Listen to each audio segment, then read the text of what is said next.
Bardella, publisher of the Watchdog Report on Substack and co-host of the Party Lines podcast. So start us off on this topic, Kurt.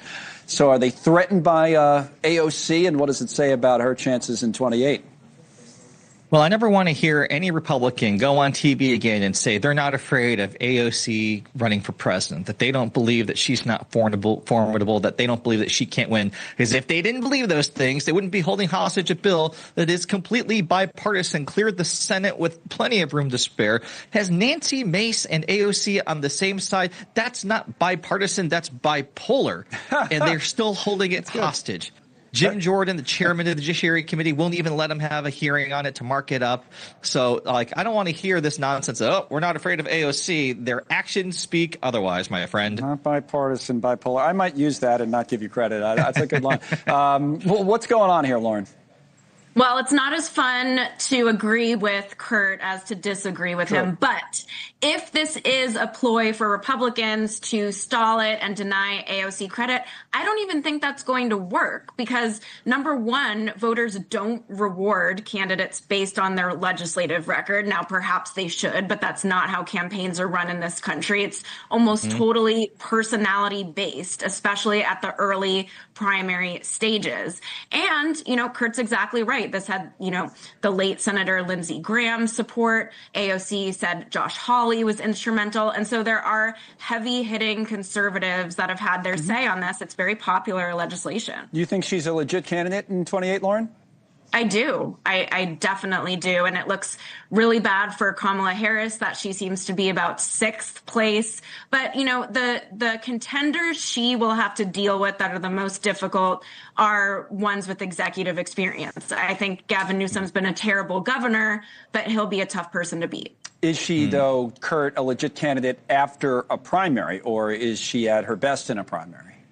I think both. I mean, I always say that winning begots winning. That's true in sports. It's true in politics. And if she's able to run the gambit and win primary after primary in South Carolina, Nevada, New Hampshire, Iowa, wherever, and emerges the victor in what's going to be an incredibly crowded, diverse field of candidates, well, then who's to say that she's not the most qualified candidate, the best candidate to put forward? But again, it's not lost on me, Connell. It's the second bipartisan bill that we have had now. There was the housing bill, and now this, that Republicans are self-sabotaging. The jig on them is you can't govern. You can't get anything done. You're not doing anything for real people. And they're literally snatching defeat from the jaws of victory. Why? Because they're afraid of AOC having a policy win? Come on. Well, it's this idea. I mean, Democrats wouldn't have that problem, Kurt, if they didn't put Trump back in the White House. They wouldn't have any of these issues. They'd have the House. They'd have the Senate. But hey, buckle up. Three months from now, we might have the House and Senate. They keep this up. Well, that's the question, right? So that was one of the reasons I asked about primary versus general. It's this idea of the far left. I get it that it's ascendant. The Democratic Socialist story we've done, a million times. We've talked about Mamdani a lot here in New York. All of that. The next test. This is a headline from the New York Times for the left. Michigan, Wisconsin, and Minnesota. All right, the primaries for Michigan, Wisconsin, and Minnesota will test whether Democratic voters in swingier territory have the appetite to send liberal candidates into statewide general elections where the outcome is not assured. So that was kind of my way of transitioning, Kurt, into this conversation. It's all right. I get it. AOC's she's popular here. Mamdani's popular here. I'm in New York. Can these types of Democrats win in swing states? Can they win primaries? Absolutely they can. Can they win general elections? I don't think so. And the way I know that is I remember back in the day when I was Republican during the Tea Party Revolution, certain candidates winning primaries that they had no business winning and losing general elections. That's why you've never heard of Senator Todd Akin, Senator Christy O'Donnell. They don't win general elections. Now, primaries are tough. The most devout, ardent, full-throated liberal Democrats, those are the ones who vote in primaries, just like the far right has the most ardent conservatives who vote. They get the most passionate voters. But I'm telling you, in general elections, what works in New York doesn't work in Michigan or Wisconsin. By the way, Kurt, what was the biggest reason, if you had to say one, that you left the Republican Party back then? Well, I always say I didn't leave the Republican Party, Connell. The Republican Party left me. Well, that's kind of my point. I was going to ask it about the Democrats. So, well, they used to believe in small government. They used to believe in checks and balances, a decentralized executive branch actually being fiscally responsible. They actually believed in what was it? Oh yeah, I know, compassionate conservatism. I don't see any trace of that right now in this iteration of the Republican Party. So that was my point, though, Lauren. Is could we see it the other way around? But it's socialism. So yes. Right. I totally agree with those critiques. But if you look at Democrats and you're looking for the smaller government proponent of the two, a lot of people are hesitant to run toward the left wing of the left, which is becoming more popular. Well, I hear that. I think the one difference I'll say right now, this could change, obviously, but what ended up happening to the Republican Party is those people who betrayed those Republican values, they became the power brokers. They became the exception. We're just talking about primaries right now. I still see people getting elected like Abigail Spanberger. I still see Mikey Sherry in New Jersey. I still see moderates and more independently minded Democrats winning.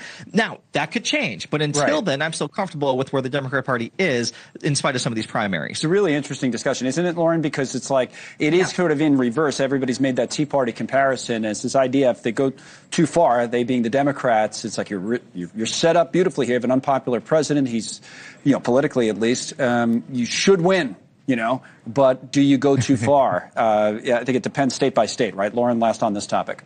Oh, it's so far, though. I mean, Michigan's the perfect example with Al Sayed. Yes, I have some hope, like Kurt maybe does, that August 4th surprises some people. But this is a person that cannot distinguish the ethical difference between Hamas and Israel. That's as far can go. And that's not good for a statewide win. Could it set up a Senator Mike Rogers as opposed to, the Democrats being favorites? Hey, listen, let's end on sports. We saw the president, as he mentioned, and politics, by the way, leaving that AI event to have a meeting about Iran, but he even teased that later he's going to have the Dodgers in. And they always have the teams in, of course, that win. Kurt, it never goes these days without some politics. The headline here is that as the Dodgers head to the White House, there are some fans who are conflicted.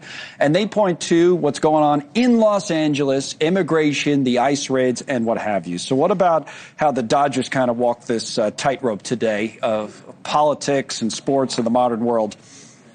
I've always believed, whether it's the Dodgers or the Golden State Warriors back during Trump one, if there's a player or a member of an organization who just doesn't want to be a part of it, fine, they don't have to go. For the rest of them, they're there representing their team, they're representing the league, they're representing their fans. It's not a political statement. It doesn't have to be a political statement. Sports can be incredibly unifying. We just went through the World Cup where all of us were unified, regardless of political party. I would like that to be the case because that's what makes sports so great. Right.